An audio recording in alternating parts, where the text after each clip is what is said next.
If you knew morning wood, then you know why I feel blue. Without morning, my morning wood.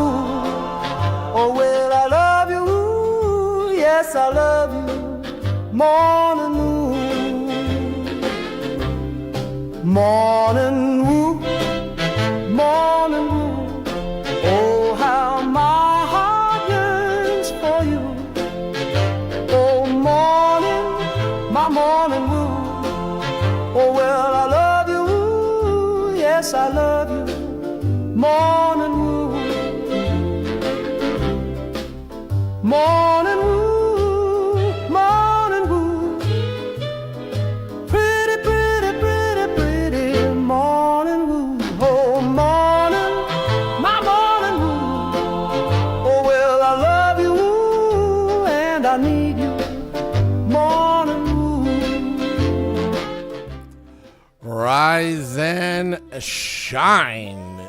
Happy Devil's Tuesday. This is the Morning Woo, coming to you live from the Primetime Radio Studios inside the bunker, undisclosed location, beautiful New Jersey. Streaming live on Facebook Live, YouTube Live. We're having trouble with X Live right now. It's not connecting. Apologies. Facebook Live, YouTube Live, X Live.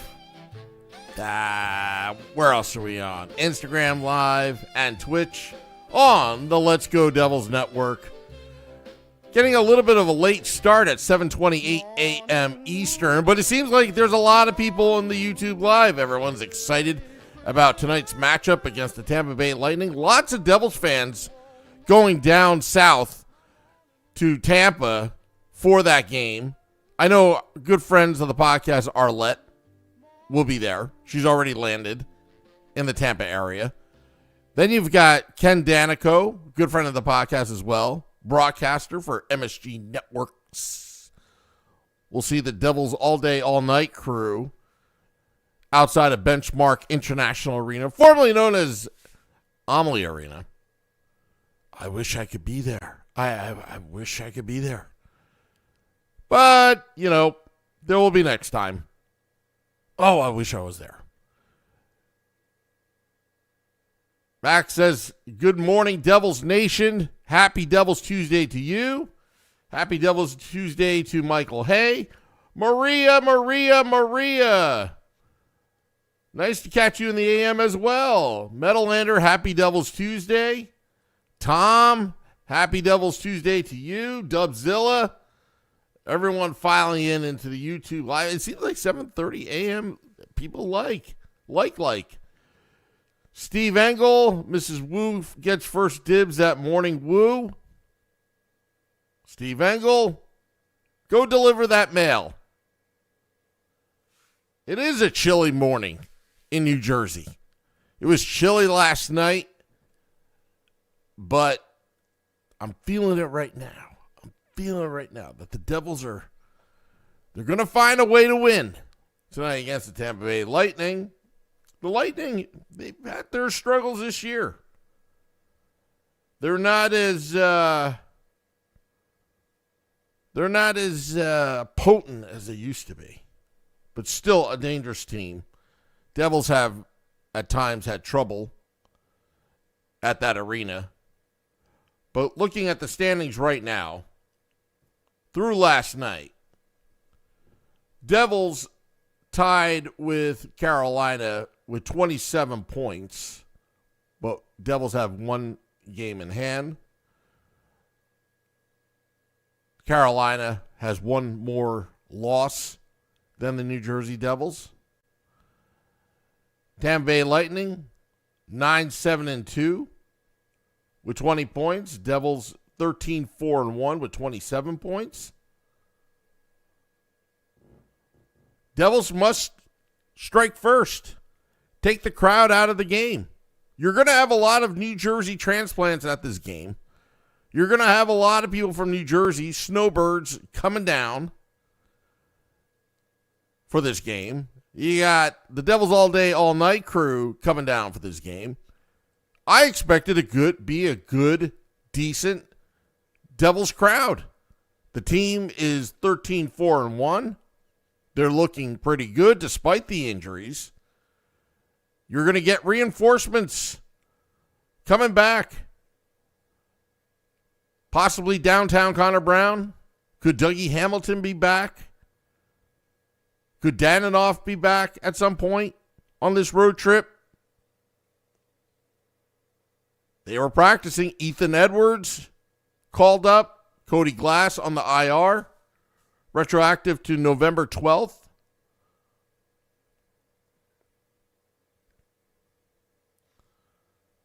But I see this Devils team succeeding tonight. And if they get a big win, that would be 3-0 for this road trip. If they lose, it'd be 2-1 or 2-0-1. But confidence is high. It seems like any kind of obstacle that goes the Devils, or in the Devils' way, they seem to find a way around it. But the Tampa Bay Lightning, you have to be a little careful. They are still pretty good. They still have some firepower. Vasilevsky hasn't really performed that well this year. And you're going to have to pound them right from the get-go.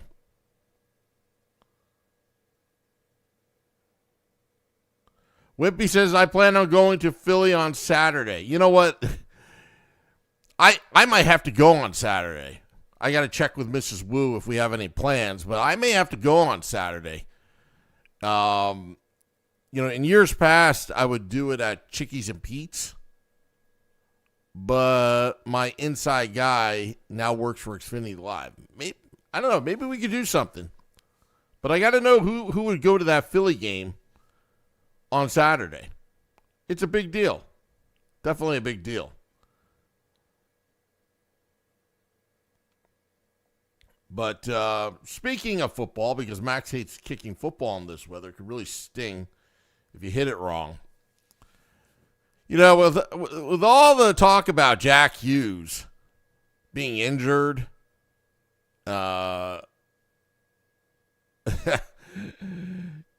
yesterday, if you were watching wrestling, you would see Abdul Carter, but Cam Scattaboo, I think it was Jackie Redmond that had the microphone up there, and I guess they had a little bit of a tussle. But Cam Scattaboo on a broken ankle was having a little fun at Madison Square Garden yesterday. Yeah, see, I don't expect Jack Hughes to be doing those type of things with his broken, let's just say it's not broken, but his pinky or his hand or his finger. But I thought that was pretty interesting yesterday.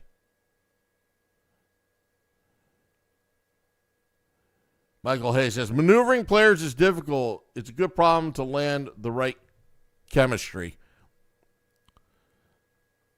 Road trip with Wimpy. Yeah. If you ever go to a road trip with Wimpy, do not feed him Long Island iced teas. It's bad news. It is bad news. Long Island iced teas and Wimpy do not mix. And make sure you book an extra hotel room as well. Let's see here.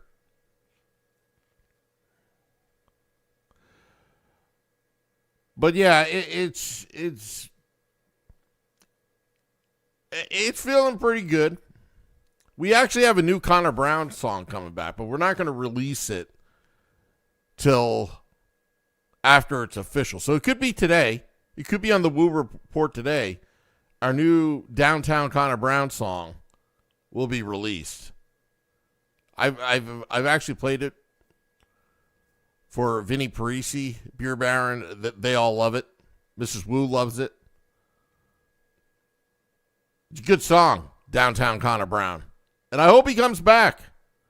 This team needs Connor Brown right now, especially in the bottom six, because Sheldon Keefe has pulled players from the bottom six to the top six. It shows you the Devils' depth, the versatility right now, but the stress test is the next 8 weeks with Jack Hughes gone. Can this team survive? Or can this team thrive? Will they tread water? Can they go the distance with this current team the way it is? The personnel? I think so, but they're going to have to play mistake-free hockey. They're going to have to learn how to play with discipline, the Bradshaw defense, efficient, smart. The boards are your friends. Use them. Don't pass up the middle. Use the boards. Dump and change. It may be boring to a spectator, but it sure beats having a heart attack if the transition goes back to your goaltender off of a bad pass. But the other thing, too, is the outlet passes. They're simple. They're crisp. They're getting to the forwards. The outlet passes have been great in the last few games. Brendan Dillon didn't practice yesterday, but that's well-deserved because he has been physical. He's been eating up a lot of ice time. He's been a leader on that blue line, and he's been a stopper. Let him rest. And I think that's a good move by Sheldon Keefe and Brendan Dillon. As Brett Pesce and Kovacevic are out. Dougie Hamilton may be coming back in, but he's going to have to shake off the rust real quick.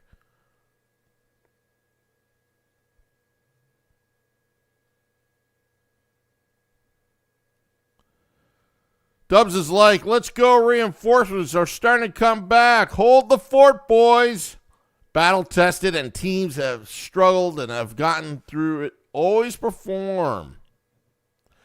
I'm telling you, it's not the way we drew it up, but this is an opportunity here that came about after Jack Hughes slipped, allegedly, and cut his finger and had to have surgery on. This is an opportunity for the New Jersey Devils to come together and figure it out, how to play as a team, because there's still enough firepower. You still have Jesper Bratt, Timo Meier, your $7 to $8 million plus guys. Dawson Mercer is playing very well. He's got to step it up. Palat, I don't know what he's doing on the score sheet, but apparently the advanced stat analytics says he's doing pretty well, so I'll go with that. And I'm not an analytics guy, but you know what? I'll take any good news for Palat as I'm getting his jersey sewn as we speak by Stitches. That jersey. Maybe he's starting to up his trade value. Who knows? Gritzik.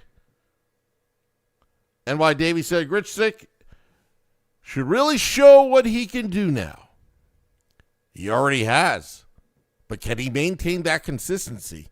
That's the kind of the thing that you wonder about these rookies. How long will it last? Is he a one-hit wonder? I don't think so. Just the way he skates and moves, he's got a high hockey IQ, Gritzik. That's the one thing that I'm very impressed with so far. Early into his rookie season, he's got a high hockey IQ. And it's going to serve him well as he transitions into this North American game, which so far he's done very, very well. But I'm glad to see Danilov in practice. A veteran leader that he only played one game. Maybe he can contribute to ease the pain of not having Jack Hughes. But the power play against, oh my goodness, who did we, I'm drawing a blank here. Washington, the Washington Capitals. Sorry, sometimes you have a brain fart on live air. They were moving the puck pretty well. They were moving the puck really well. I mean, I know everybody wants to, they look at the stat, how did they do on the power play? Were they 1 for 2 or were they 0 for 5? I look for movement and what kind of movement. And they were getting the puck inside, and they weren't just playing the perimeter game the entire time on the power play. No, they were getting their chances. But Logan Thompson really, he could have stole that game. He was that close. And you got to give the credit to Logan Thompson of the Washington Capitals, the last game. I mean, he was unstoppable. Same with Sorokin when they played the Islanders not too long ago. Again, the power play has movement. It has that pizzazz. It's just a matter of execution and finishing. And there's not much room for error right now because you don't have Jack Hughes. But Jesper Bratt, the zone entries, you still have him taking the puck in. Same with Nico Hischier. Dawson Mercer to an extent.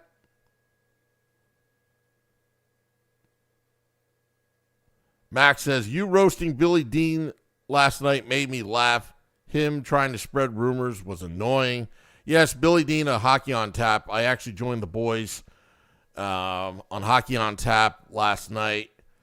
You know, Billy Dean, a big Rangers fan. He likes to, the Debs are in first place. Like, why do Ranger fans call the Devils the Debs? We have nothing else to make fun of you on, but go Rangers. That's how Rangers fans are. Go Rangers. It's not Rangers. It's Rangers. 94 was the best year ever. We have fans. We had a big parade. Canyon of Heroes. What do you have? A parking lot? Yeah, the Devils were in Stanley Cup Finals. I just walked up to the ticket office and purchased two tickets for $20 because you can't sell out your own building. Yeah, Maria says all Rags fans talk the same. Yeah. Yeah, it's really pathetic, that organization, if you think about it. Since 1940, after they won the Cup in 1940, they only won the Cup once. That's like what? Let's do the math here. So let's 85 years, 84, 85 years. You've only won one measly cup. A cup that you took advantage of the Edmonton Oilers, which were having financial problems, and you literally transplanted all their great players from their dynasty with Wayne Gretzky and Mark Messier and transplanted it to your team, and just add in Mike Keenan, former Blackhawks coach, Steve Larmer, a few other guys from that Blackhawks team. And suddenly you call them the New York Rangers.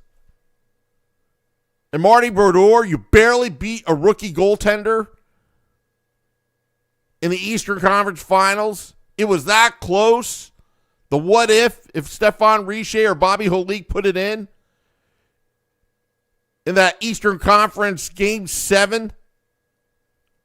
Oh, how about this? How about the Devils, Zelepukin and all them, the equalizer with seconds left in the third period, and Mike Richter literally laid out the referee, but there's no call because it's New York Rangers.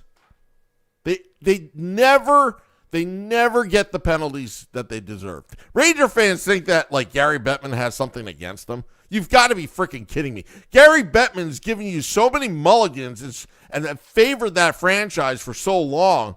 Just your franchise sucks and can't even take advantage of it.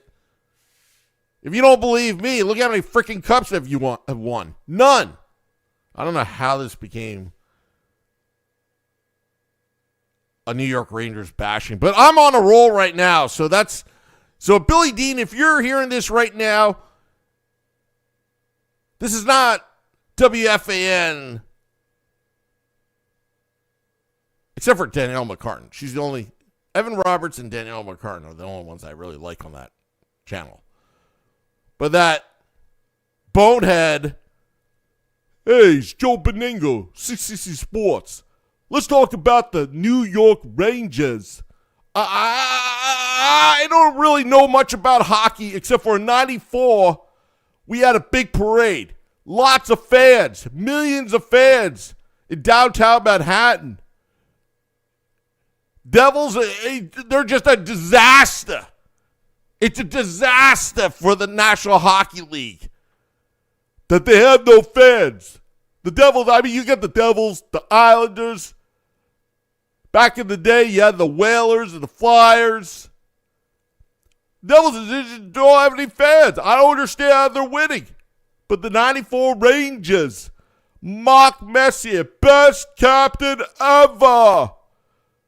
When are we going to have Brian Noonan night? We've had all these nights for all these players on that 94 team.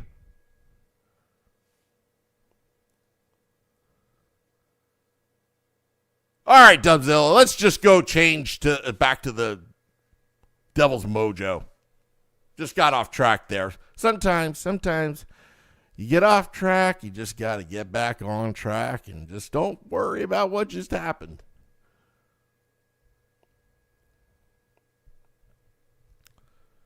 To tell you the truth, I agree with you, Dubzilla. The 3 parking lot parades were actually fantastic. I probably had more fun at those parades than any other parades of the major sports teams in the area. I'll be honest with you. I mean, I remember the 2000 Stanley Cup celebration. It was hot. Well, actually, the 2003 one was really hot. But the 2001, I mean, Wimpy, were you there? Remember we were chanting Jersey Troopers? We were like the last 7 fans standing after a long night. I don't know if you were there, Wimpy, but I remember holding our beers high and started chanting Jersey Troopers because they were the only ones left with us in the parking lot. And I think it was 1 a.m. in the morning, and we kept on chanting like we had just won the Stanley Cup. I mean, Pod Legend 70 says, yeah, the 2000 parade was the best nights ever. It was at night. We were drinking. We were having such a great time. You couldn't even hear what's going on. Everybody loved Dr. McMullen because back in 95, the rumors of Nashville and all that. It was such a good time, the 2000 Stanley Cup celebration parade. I mean, that was freaking awesome. I didn't go to the 195. Unfortunately, I was born in September of 78, and I was 16 years old, and I didn't have my driver's license. And then I had a friend who had a driver's license and a Camaro,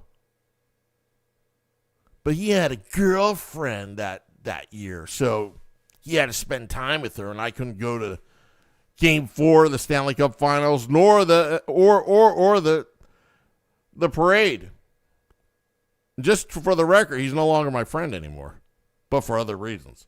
But yeah, so 95 was such a shock. It was great. Yeah, 95 was a necessity for New Jersey Devils fans because after what happened in 94, 95 almost negated it to an extent. And every year that goes by and the Rangers don't win a cup, that tells you how 95 was stop. Those Nashville rumors, no, we're going to be here. 2003 parade, it was during the day. It was hot. It was sunny, hazy, hot, and humid. It was fun, but it was hot. I remember dragging the cooler from the Giant Stadium side all the way through the cattle tunnel. You're banging on the walls. Remember the cattle tunnel when it was made out of wood, and you literally look down and you're like, oh wow, that's Route 3 or whatever, or Route 120 or whatever that road it was. You're like, I hope that wood is treated, because I feel like I'm gonna fall through the cattle tunnel. That thing was always shaking, especially after a Devils win.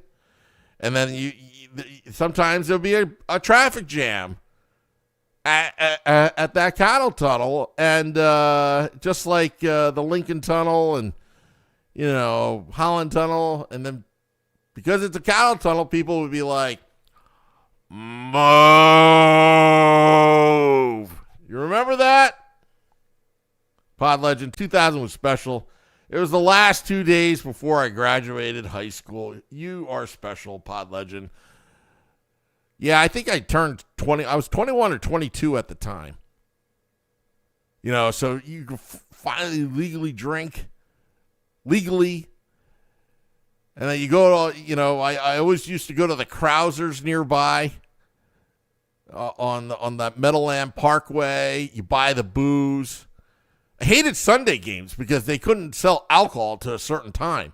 So if you had a Sunday 1 p.m. game, I remember there was a Sunday 1 p.m. game on Easter Sunday. It was a playoff game against Carolina. I remember trying to get booze, and they're like, nope, we can't, because the blue laws, the antiquated blue laws in Bergen County. And then you start like, hey, here's some cash. And then you would get the booze when you're not supposed to. Anyway. Gotta lose before you can win. That's the formula, says NY Davey. Of course. Yeah, Max is spelling it out in the YouTube Live. Max, if you were, if you were there back then, it used to be move. And I had that experience at the outdoor game.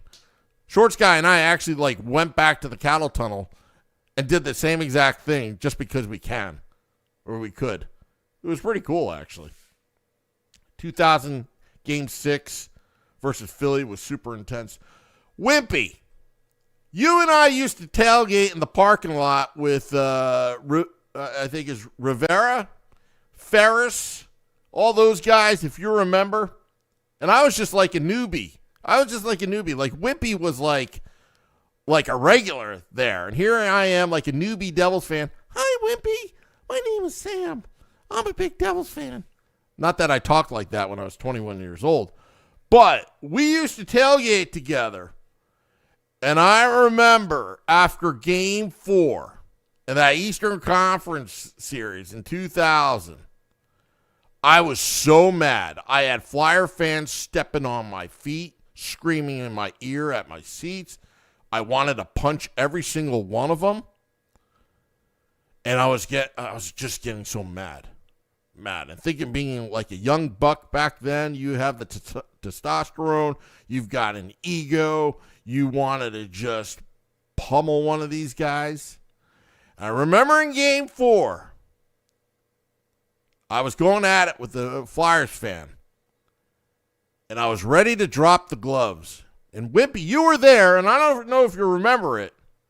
I don't know if you that stopped me or Ferris, but I was ready to go and fight this guy. And somebody grabbed me and said, it may have been Jeff, grabbed me and said, Sam, it's not worth it. Save it, man. Just save it. We'll get him Game 6. And I was so nervous. I was like, there's not going to be Game 6. I got to pummel this guy now. No.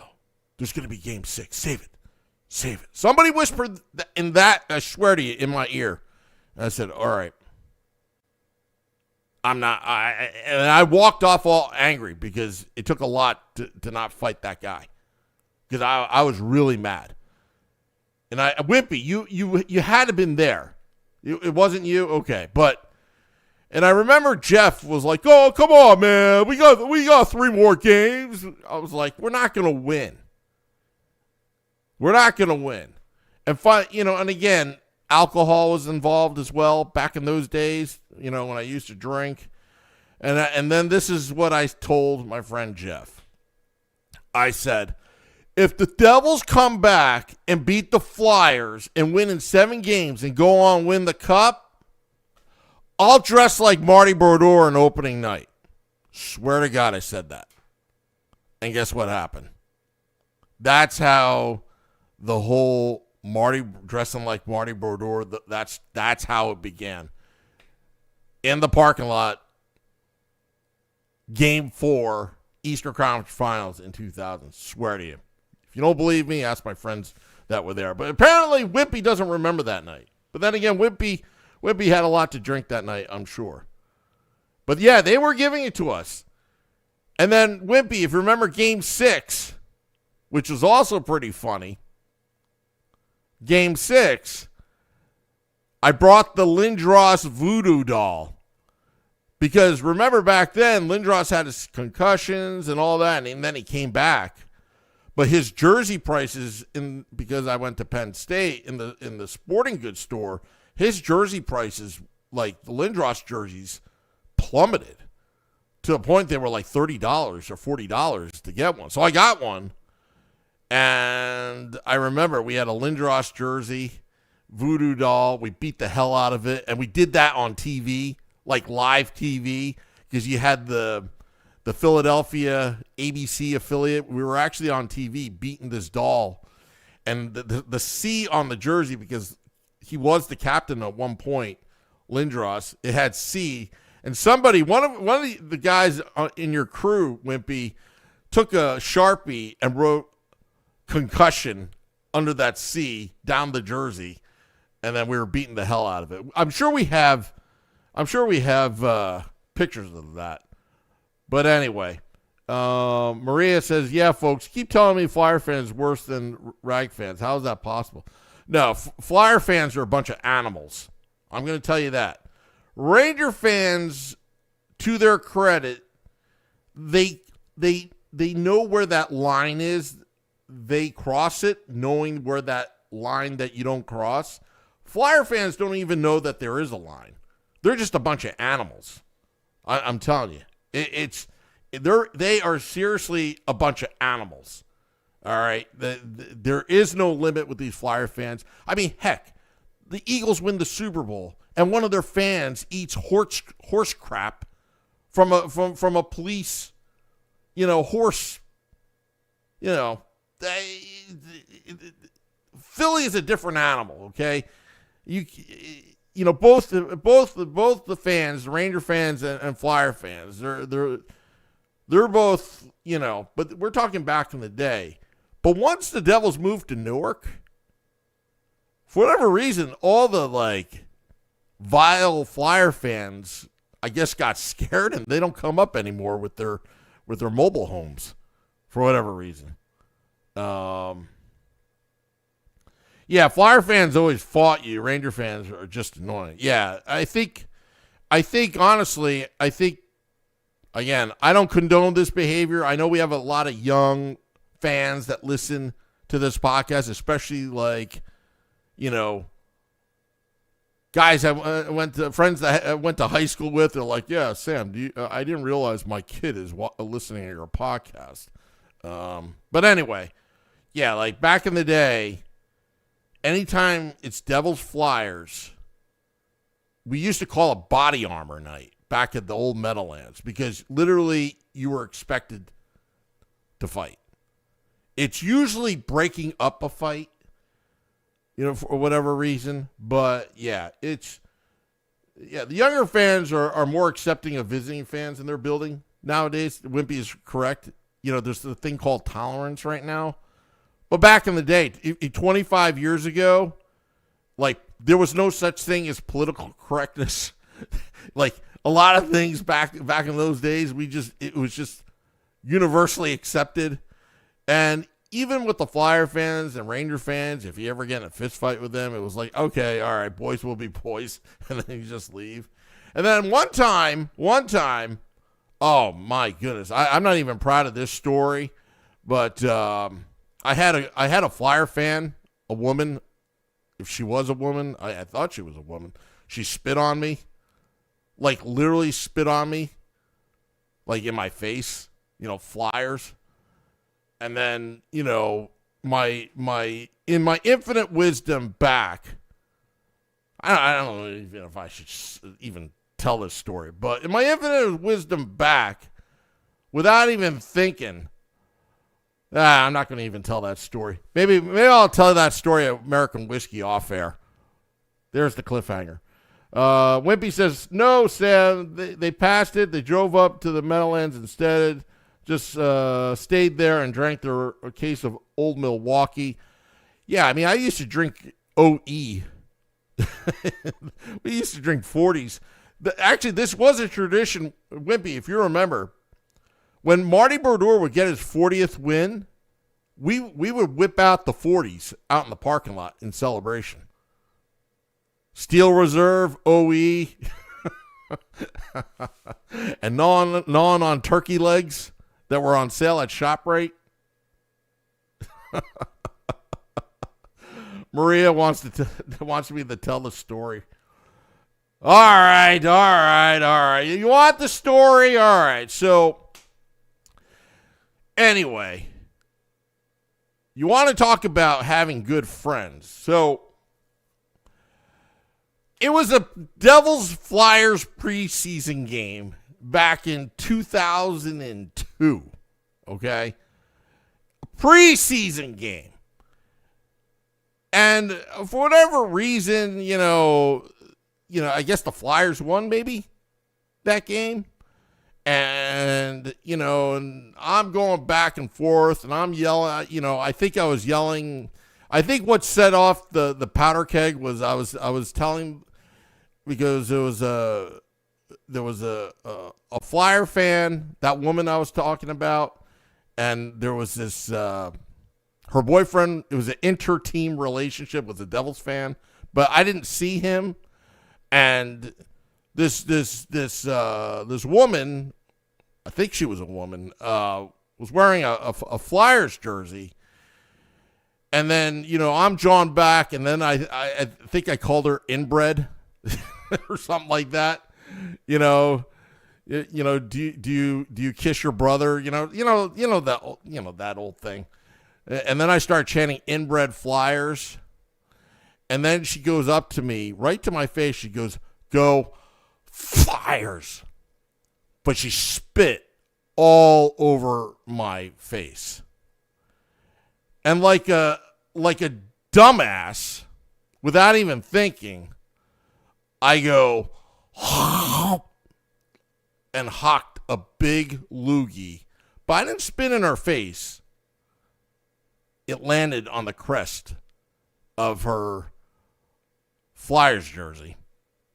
And as soon as it was like in midair when I did that, and it was a good loogie, by the way, I realized I'm in deep trouble. Because it was one of those reactions where you kind of want to take back, because, and then suddenly her boyfriend came out of nowhere and clocked me blindside on the side of the face. And then, whatchamacallit, he pulled my jersey over. Luckily, I had my fighting strap on. It was my Kozlov jersey, I believe. Was it my Kozlov jersey? No. It may have been it was my Stevens jersey that actually had a fighting strap. He was able to tear a little bit of it, but my Stevens jersey actually had a fighting strap, which I actually had on. It was kind of a superstition. So he couldn't really get that jersey over my head. But at that point, my brand new glasses was stepped on, broken, whatever. So now I could barely see, and here I am thinking to myself, I shouldn't have done it. I shouldn't fight back, just diffuse it. But instead, my friends came by who saw the whole thing, Grab this guy. This guy was so terrified because he didn't realize all my friends were around. All like 13 of them. Grabs them, puts him on the ground, and my one friend, oh my goodness, he's like,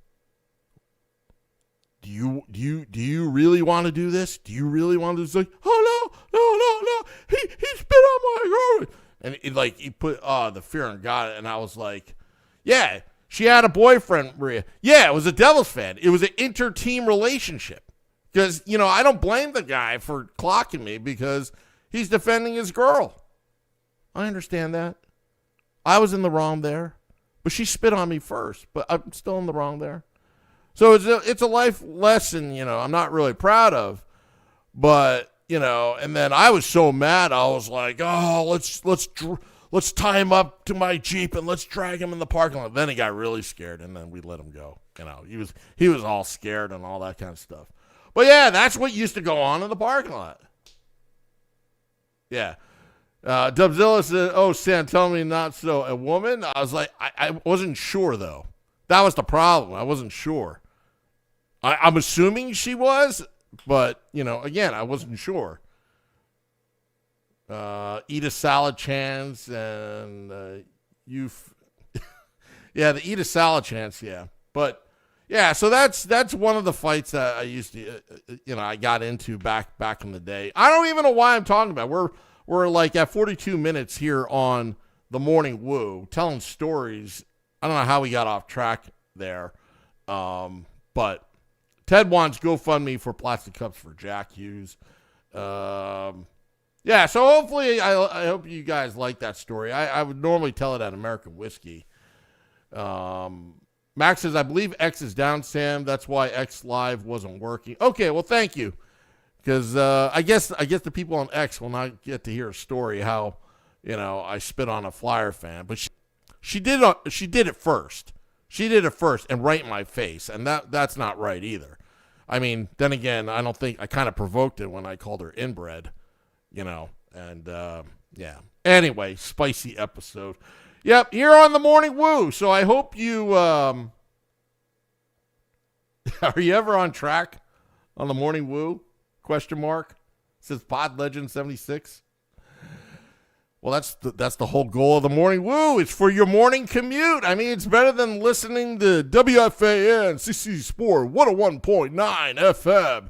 Talking Rangers hockey. We lost again at Madison Square Garden. We didn't score, and after we lost, we brawled because we get pissed off at the stupidest things. Ground the Lightning, says Max. That's right, ground the Lightning.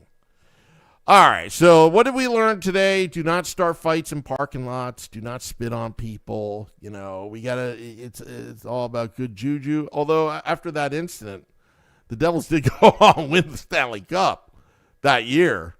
That was the year I think I went to every single Devils home game, except for maybe one. Preseason included.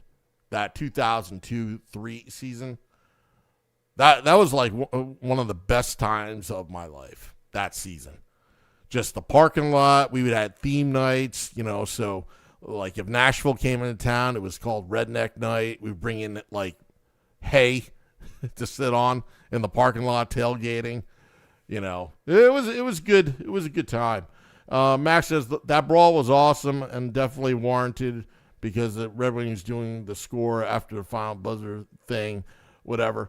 I want to see suspensions because technically you're not supposed to have these things. They're automatic 10-game suspensions.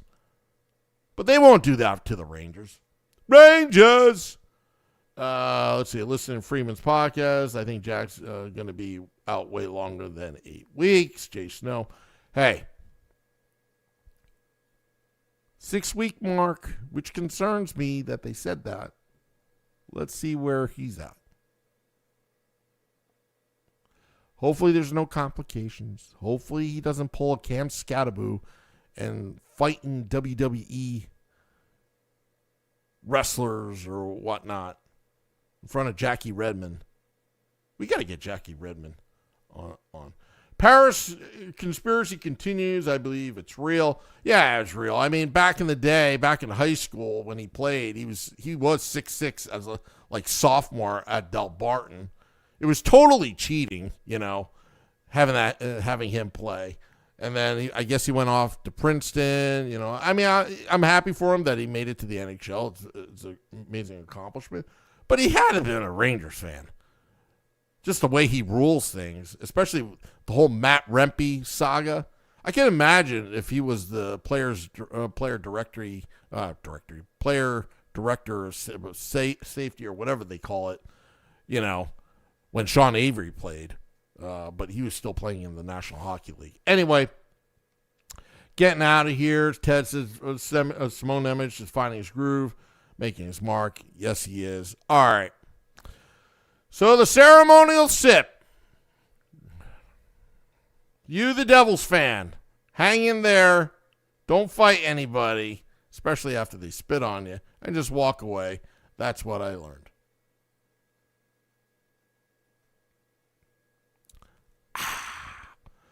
All right. Hitting the music right now. Once we get word that downtown Connor Brown, is coming back officially, we'll drop the downtown Connor Brown song. It's pretty good. It's kind of catchy. Select the boy. Peace out. Happy Devil's Tuesday. A Woo Report will commence if any kind of breaking news. Let's go Devils. Game Day Live and Devils After Dark today. Vinny Parisi and I will be doing Devils After Dark, and Scotty is Sirius XM. Liquid Metal and I will be doing Devils After Dark. Till next time, this is the Morning Woo. Let's go Devils. Morning Woo.